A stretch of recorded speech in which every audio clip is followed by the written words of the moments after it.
किसी ऐसे इंसान से मिलते हैं जो हस्तरेखा विशेषज्ञ है, जब हम देखते हैं कि कैसे उसने हमारा सिर्फ हाथ देखकर हमारे बारे में बहुत सारी चीज़ें बता दी, उसने इवन सेपरेट होकर कि आपकी लाइफ कैसे चलेगी, आपका भाग्य कैसा रहेगा, आपकी लाइफ पार्टनर कैसा रहेगा, शादी कब तक हो जाएगी, ये सारी चीज़ें उसने बता दी। सो ये हमारे लिए एक बहुत शॉक वाला स्टेट होता है। हम दिल से कैसे हैं वो ये भी हमें बता देते हैं कई बार। सो हम लोग बहुत शॉक्ड रहते हैं कि सिर्फ हमारा हाथ देखकर, लाइन्स देखकर कोई किस तरीके से ये सारी चीज़ें हमें बता सकता है। आज की वीडियो में हम बात करने वाले हैं बेसिक पाम रीडिंग की। जो बेसिक लाइन्स होती हैं, बेसिक स्ट्रक्चर होता है, क्या रिप्रेजेंट करता है, किस तरीके से क्या चीज़ें होती हैं, आप अपने बारे में एटलीस्ट इतनी चीज़ें जान जाओगे कि आपकी लाइफ कैसे रहने वाली है, आपको स्ट्रगल कितना करना है, जॉब का आपका क्या कैसा रहेगा, शादी का क्या रहेगा, ये चीज़ें आप बेसिक गेस करोगे यहाँ पे। सो आपको बस अगर खुद से अपना हाथ पढ़ना है, आपको सिर्फ एक चीज़ करनी है कि ये वीडियो आपको एंड तक पूरा देखना है। So hello everyone, my name is Reshu Singh and I am here to share some facts of numerology and astrology with you all. So चलिए शुरू करते हैं।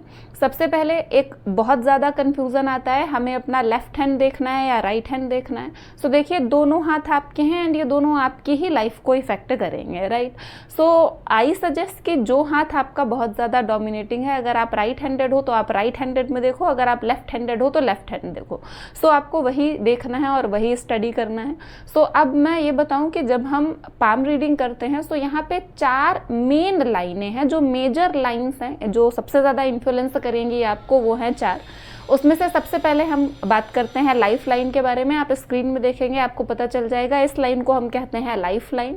Then we have brain line, then we have heart line, जैसे हृदय रेखा भी कहते हैं, brain line को मस्तिष्क रेखा भी कहते हैं। एंड उसके बाद हमारे पास है लक लाइन, भाग्य रेखा। तो ये 4 चीज़ें हैं जो हैं सबसे ज़्यादा ज़रूरी, सबसे ज़्यादा इम्पॉर्टेंट मेजर रेखाएं। एंड इसके बाद जो और भी चीज़ें हैं जो सपोर्टिंग हैं, माइनर हैं, बट दे आर इम्पॉर्टेंट, हम उस बारे में भी बात करेंगे। सो सबसे पहले आप देखें कि हर एक इंसान की मतलब रेखाएं तो यही 4 हैं एंड शेप ऑलमोस्ट सेम है हाथों का, लेकिन जो रेखाएं हैं वो अगर आप उन्हें बहुत डिटेल्ड प्रॉपर एनालिसिस करोगे तो आप पाओगे अलग अलग तरीके की रेखाएं हैं। हम लाइफ लाइन से शुरू करते हैं, ठीक है। सबसे पहले आप लाइफ लाइन के बारे में ये चीज़ जान लीजिए कि अगर छोटी सी लाइफ लाइन है तो इसका मतलब ये नहीं है कि उम्र बहुत छोटी है, ऐसा बिल्कुल नहीं है, ये एक मिसकंसेप्शन है। लाइन्स के लिए, लाइन्स जितनी ज़्यादा क्लियर होती हैं, जितनी ज़्यादा डार्क होती हैं, बोला जाता है डार्क इन द सेंस कि कई लोगों में आपने देखा होगा रेखाएं बहुत ज़्यादा कटी फिटी होती हैं और बहुत ज़्यादा हल्की होती हैं कि उन्हें स्टडी करने के लिए लेंस का यूज़ करना पड़ता है। कुछ लोगों में रेखाएं काफ़ी सही होती हैं, डार्क होती हैं। सो ऐसे रेखाओं को अच्छा माना जाता है कि ये सही है। अगर उनमें कुछ मेजर कट वगैरह, कट भी बहुत डार्क है तब वो सही नहीं होगा। सो इस टाइप का अगर क्लियर एक फॉर्मेशन है लाइन्स का तो उसे बेटर माना जाता है। सबसे पहले हम लाइफ लाइन की बात कर रहे हैं, इस तरह की लाइन को हम लाइफ लाइन बोलते हैं। अब आप देखो, या तो ये छोटी होगी, नॉर्मल होगी, ठीक है, और या तो ये लंबी होगी, ऊपर से नीचे तक एकदम क्लियर होगी, और या तो ये क्लियर होगी बस इसमें बहुत सारे कट्स लगे होंगे। तो सबसे पहले हम सबसे बढ़िया जो ऊपर से नीचे तक एकदम क्लियर है, लंबी है, इसकी बात करेंगे। ये शो करता है कि आपकी लाइफ सही चलने वाली है, जो एक आजकल एज होती है मॉडर्न एज में कि लाइक 70-80 तक। सो ये इंसान वहाँ तक जाने वाला है एंड लाइफ इसकी ऑलमोस्ट अच्छी ही रहने वाली है। अगर कट्स लगे हैं बहुत ज़्यादा, सो ऐसे इंसान को आप बोल सकते हो बीमारियां काफ़ी ज़्यादा होती हैं, एक्सीडेंट्स वगैरह होते रहते हैं, दुर्घटनाएं ऐसी होती हैं कि जो लाइफ है वो बहुत शांति से, टेंशन फ्री, इस तरीके की एक सुकून वाली जिंदगी नहीं बीत पाती। लाइफ लाइन बहुत शॉर्ट है तो इसका मतलब ये नहीं है कि लाइफ एज कम है, इसका सिंपल मतलब ये शो करता है लाइफ में इनस्टेबिलिटी, ठीक है। आप सेटिस्फाइड नहीं रहोगे, नो मैटर आप कितनी अच्छी जॉब में हो, कितनी अच्छी आपकी फैमिली है, कितना अच्छा आपको सपोर्ट मिल रहा है, कुछ ना कुछ ऐसा होगा जो आपको इनसिक्योर करता रहेगा। लाइफ सबसे अच्छी सिर्फ तब होती है जब हमें भरोसा होता है अपने आप पर, आसपास पर, हम बेफिक्र होकर सुकून से जिंदगी अपनी जी सकते हैं। I suppose that is the best kind of life. यहाँ पर अगर लाइफ लाइन बहुत ज़्यादा छोटी है, इन लोगों में हमेशा इनसिक्योरिटी होती है, या तो ये अपनी जॉब से सेटिस्फाई नहीं होंगे, कंटिन्यू जॉब ही चेंज करते रहेंगे, और या फिर एक इनके दिमाग में डर बैठा रहेगा कि आसपास वाले लोग तो मेरे पीछे पड़े हैं, वो इवन मतलब हो या ना हो, या हो सकता है ऐसी सिचुएशन ही बन जाए, बट सारा ये इनका दिमाग का ही खेल होता है एंड ये शांति से एक सुकून भरी वाली जो लाइफ होती है वो ये नहीं निकाल पाते। अगर लाइफ लाइन इस टाइप की है जो चेन शेप की है, जंजीर सी बन रही है वहां पर, तो ऐसे लोगों में क्या हो जाता है, ऐसे लोग डिसीजन नहीं ले पाते, उन्हें अपने आप में कॉन्फिडेंस नहीं होता, उन्हें ऐसा लगता है कि वो जो चीज कर रहे हैं वो सही नहीं है, उसमें कुछ प्रॉब्लम होगी, ये सबसे पूछते रहेंगे क्या कैसे कर रहे हैं, सही है कि नहीं है। सो ये किसी तरह का कोई कॉन्फिडेंस नहीं होता। अब अगर हम बात करें दो मुखी जीवन रेखा, आप देखोगे कई लोगों में जो लाइफ लाइन होती है वो दो मुखी हो जाती है, तो ऐसे लोगों को घूमना फिरना बहुत ज्यादा अच्छा लगता है एंड उन्हें मौका मिलता है फॉरेन में सेटल होने का। और कई बार वो सेटल ज्यादा इंपॉर्टेंट, जो कि लोग हमेशा ही पूछते हैं, लाइफ बाद में पूछते हैं, वो पहले इसके बारे में पूछते हैं। भाग्य रेखा के बारे में बात करेंगे। देखिए कई लोगों के हाथों में भाग्य रेखा नहीं होती, या होती है तो सिर्फ नाम की होती है, बहुत ज्यादा लाइट, बहुत ज्यादा छोटी सी, ठीक है। तो ऐसा मत समझ लीजिएगा कि अब कुछ करना ही नहीं है, जिंदगी खत्म है, भाग्य तो कभी साथ नहीं देगा, ऐसा बिल्कुल नहीं है। भाग्य रेखा हमें हमारी लाइफ का कंफर्ट शो करती है, ठीक है। जैसे आपने देखा होगा कई बच्चे हैं जो जब वो इस तरह की फैमिली में बॉर्न होते हैं, इस तरह उनके मम्मी पापा इस लायक होते हैं, उस वक्त वो इस लायक होते हैं, उनका बहुत अच्छे से ख्याल रख रहे होते हैं, उन्हें बचपन से ही सारी सुख सुविधाएं मिलती हैं। कई लोग आप जानते होंगे कि उन्होंने 1-2 अटेम्प्ट में ही कोई पेपर क्लियर कर लिया, आपका और उनका मेंटल लेवल ऑलमोस्ट सेम था लेकिन आपको 10 अटेम्प्ट लग गए। तो कई बार ऐसा होता है ना, जब भाग्य साथ दे रहा होता है, कम एफर्ट में हमें वो चीज मिल जाती है। अगर भाग्य रेखा बहुत अच्छी है तो यहाँ पे ये चीज हो जाती है, और अगर भाग्य रेखा मिसिंग है, बहुत कम है, बहुत ही कम लाइट है, तो वहां पे आपको स्ट्रगल करना पड़ता है। जितनी ज्यादा लाइट भाग्य रेखा या जितनी छोटी सी भाग्य रेखा है, वो यही चीज शो करती है कि आपको अपनी लाइफ की बेसिक चीजों के लिए कितना ज्यादा स्ट्रगल करना पड़ता है। आपको लाइफ में एक सिंपल अगर पढ़ाई भी करनी है, मे बी आपको उसके लिए भी स्ट्रगल करना पड़े, आपको हायर स्टडी करनी है, कोई जॉब करनी है, आपको उसके लिए बहुत स्ट्रगल करना पड़ेगा एंड कोई गारंटी नहीं है कि वो चीज मिलेगी ही। आपको एक चीज बहुत अच्छे से ध्यान रखनी होगी, मैंने एक्चुअली ऐसे केसेस देखे हैं कि लोगों में शुरुआत में भाग्य रेखा नहीं थी, एक एज के बाद भाग्य रेखा आ गई। तो मेहनत आपको करते रहना है, नो मैटर आपके हाथ में भाग्य रेखा है या नहीं है, या अगर है तो बहुत डार्क है, मेहनत करना आप नहीं छोड़ेंगे। एक यही चीज है जो आपका भाग्य बना सकता है।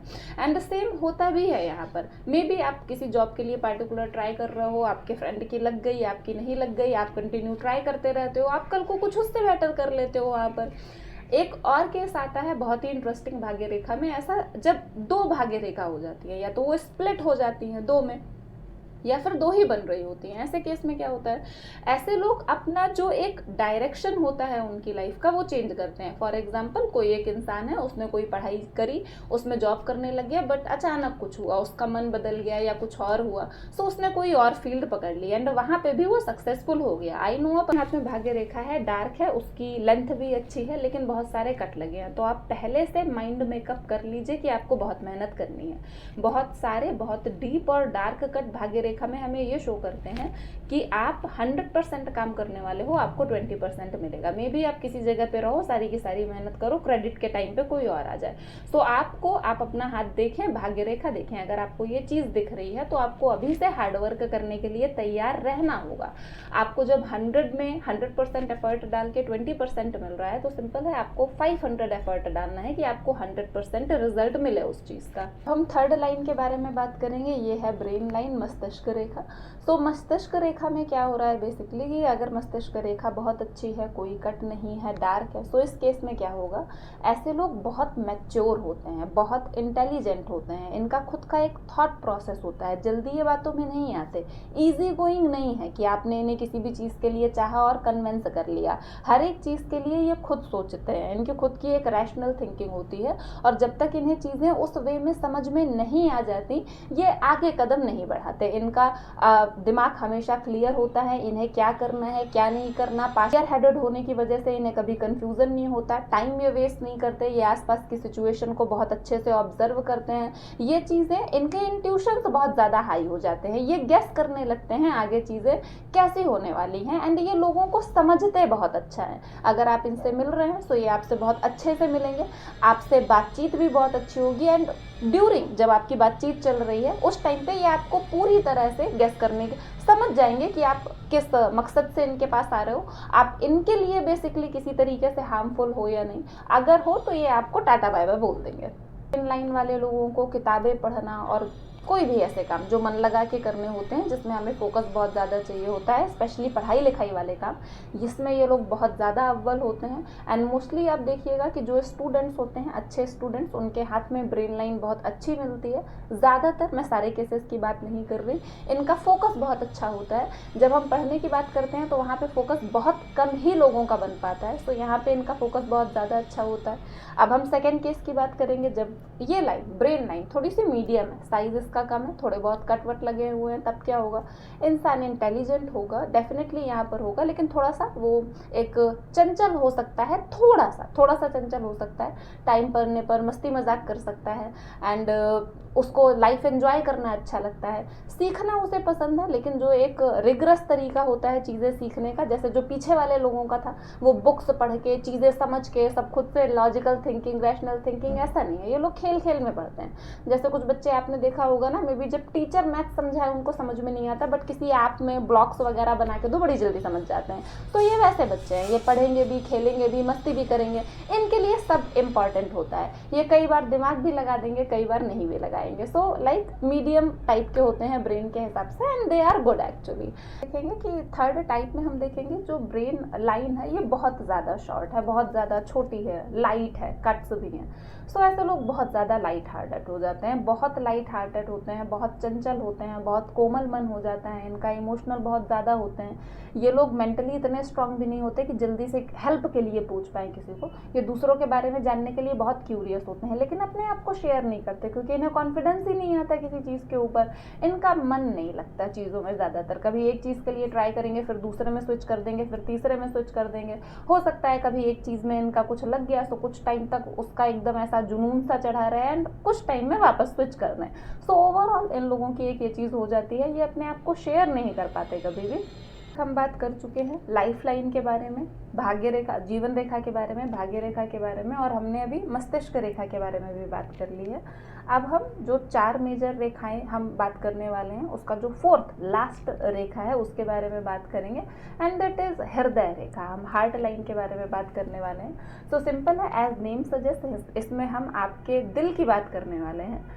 जितनी ज़्यादा डार्क, जितनी ज़्यादा क्लियर, जितनी ज़्यादा लंबी, जितने कम कट्स वगैरह, सो आप समझ लीजिए ये इंसान उतना इनोसेंट है, उतना भोला भाला है दिल का।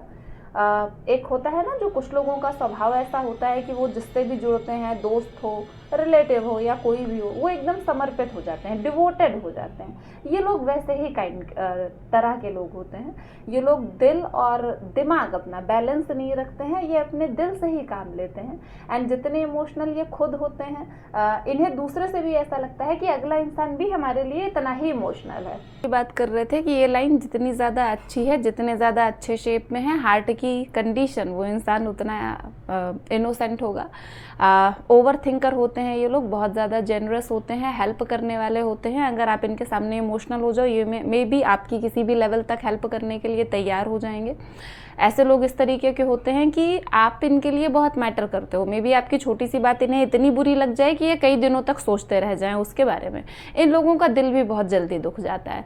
वहीं सेकंड केस, अगर जो हमारी हार्ट लाइन है वो बहुत ज़्यादा लंबी नहीं है, इतनी डार्क वगैरह नहीं है, सच कुछ नहीं, नॉर्मल सी है या नॉर्मल से कम है, छोटी है साइज में।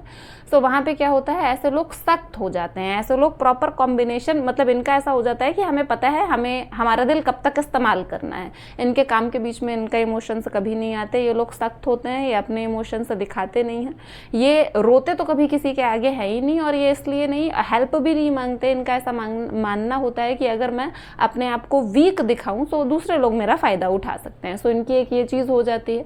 ऐसे लोग दिमाग से ही काम लेते हैं, और मोस्टली लोगों को लगता है कि ये पत्थर दिल हैं एंड ये कभी किसी की नहीं सुनेंगे एंड ऑल, बट ऐसा नहीं होता है। They know, they also have feelings, but वो प्रेफर नहीं करते। उनका प्रेफरेंस यही रहता है कि हम थोड़े से स्ट्रिक्ट रहेंगे। सो ये हो गई हमारी हार्ट लाइन के बारे में बात। और हार्ट लाइन में एक और चीज़ आप देखिए, अगर कट से लगे हैं हार्ट लाइन में, सो इसका मतलब ये नहीं है कि आपको हार्ट से रिलेटेड प्रॉब्लम होगी। It shows the emotional damage, कि अगर आपकी हार्ट लाइन में कट से लगे हुए हैं तो दैट मीन्स इमोशनल डैमेज होगा वहाँ पे। एंड ये इस तरीके का डैमेज है जिससे आप आगे बढ़ जाओगे, उबर जाओगे, चीज़ें क्लियर हो जाएंगी। एंड डैमेज का रीज़न कुछ भी हो सकता है, but you will recover it, आप रिकवर कर जाओगे वहाँ पे, ये बात फॉर श्योर। कर ली है लाइन्स के बारे में। हमने जो मेजर 4 लाइन्स होती हैं हमारे हाथ में, हमारी लाइफ लाइन हो गई, ब्रेन लाइन हो गई, लक लाइन हो गई एंड हार्ट लाइन हो गई, हमने इस सभी बारे में बात कर ली है। अब हम बात करेंगे 9 ग्रहों के बारे में। जब हम अपना बर्थ चार्ट एनालिसिस करवाते हैं तो 9 ग्रह वहाँ पे होते हैं, उसी हिसाब से 9 ग्रहों को हम अपने हाथ में कैसे देखते हैं हम वो देखेंगे। देखिए हमारे हाथ में आपने देखा होगा कुछ जो हथेली का आप एरिया देखोगे कुछ हिस्सा उभरा हुआ होता है, कुछ नॉर्मल एकदम फ्लैट रहता है। सो जो ये उभरा ही आपके, सबसे पहले आपकी हथेली का हर एक पोर्शन कुछ ना कुछ शो कर रहा है एस्ट्रोलॉजिकली टर्म्स की बात करें तो। सो जो उभरा हुआ हिस्सा है आप समझ लीजिए उस ग्रह की, उस जगह की स्थिति बहुत अच्छी है, और अगर फ्लैट है तो दैट मीन्स कोई खास नहीं है। हमारे हाथ में ही हम राहु और केतु का भी स्पेस देख सकते हैं। सो ये स्पेस क्या करता है बेसिकली कि इसको फ्लैट होना ही अच्छा माना जाता है, इसका उभरा हुआ होना अच्छा नहीं माना जाता। आप स्क्रीन में देख सकते हैं, मैंने शेयर कर दिया है कि कौन सा पोर्शन हमारा गुरु पर्वत दिखा रहा है, बुध पर्वत दिखा रहा है, शनि पर्वत दिखा रहा है, सूर्य पर्वत दिखा रहा है। देखिए सूर्य पर्वत वाला जो एरिया है यहीं पर हम सूर्य लाइन, सन लाइन के बारे में बात करते हैं, सूर्य रेखा के बारे में बात करते हैं। सो सूर्य रेखा क्या ऐसा है कि जितनी अच्छी सूर्य रेखा उतना अच्छा आपका मान सम्मान। सूर्य रेखा बोलते हैं गवर्नमेंट जॉब और पॉलिटिक्स के लिए भी बहुत ज़्यादा सपोर्टिव होती है। अगर आपकी एक अच्छी गवर्नमेंट जॉब है, आप चेक करिए आपके पास सूर्य रेखा ज़रूर होगी। एंड सेकेंड, जैसे जैसे इन लोगों की एज बढ़ती है, जिनके हाथ में बहुत अच्छी प्यारी सूर्य रेखा है, इन लोगों का समाज में मान सम्मान प्रतिष्ठा और ज़्यादा बढ़ती है। अब देखिए ऐसा बिल्कुल मत समझिएगा कि अगर आपके हाथ में सूर्य रेखा नहीं है तो आपका बेइज्जती होगी समाज में, ऐसा बिल्कुल नहीं है। इट्स जस्ट शोज कि जो समाज में कुछ चीज़ें होती हैं ना, जैसे गवर्नमेंट जॉब, पॉलिटिक्स, ये सबका एक पावर, एक अलग प्रभाव रहता है। सो मे भी आपका कोई फील्ड अलग हो, बट होगा ही नहीं ऐसा बिल्कुल नहीं है। ये हो गई सूर्य रेखा की बात। फिर देखिए ये वाला एरिया हमारा शुक्र वाला एरिया शो करता है, ये मंगल वाला एरिया शो करता है, एंड ये हथेली में जस्ट अपोजिट 2 चीज़ें आ रही हैं, राहु एंड केतु। सो ये एरिया मार्क्ड है, राहु एंड केतु को शो करता है, जो कि माना जाता है कि अच्छा ना हो तो ज़्यादा बेहतर है। So this is about the planets. हम अपने हाथ में प्लैनेट्स कैसे देखते हैं, ठीक। सो आपने देखिए, आप अपना हाथ देखकर ये भी समझ सकते हो कि आपके चार्ट में, आपकी लाइफ में किस ग्रह की स्थिति बहुत ज़्यादा अच्छी है। साथ में मैं लिंक डिस्क्रिप्शन में दे दूंगी, जो last to last I guess, साथ में मैं लिंक डिस्क्रिप्शन में दे दूंगी जो वीडियो था सीप और शंख और चक्र वाला, आप वो भी ध्यान में रखें। अगर आपको एक अपने हाथ का खुद एनालिसिस करना है अच्छे तरीके से, सो आप ये रेखाओं के बारे में, ग्रहों के बारे में, शंख, सीप और चक्र, ये सब चीज़ें माइंड में रख के जब आप एनालिसिस करेंगे तो बहुत अच्छी एनालिसिस होगी। सो आई होप आप लोगों को वीडियो अच्छा लगा होगा। अगर आपको वीडियो अच्छा लगा है सो वीडियो को लाइक करें, चैनल को सब्सक्राइब करें, एंड मिलते हैं नेक्स्ट वीडियो में। Thank you so much.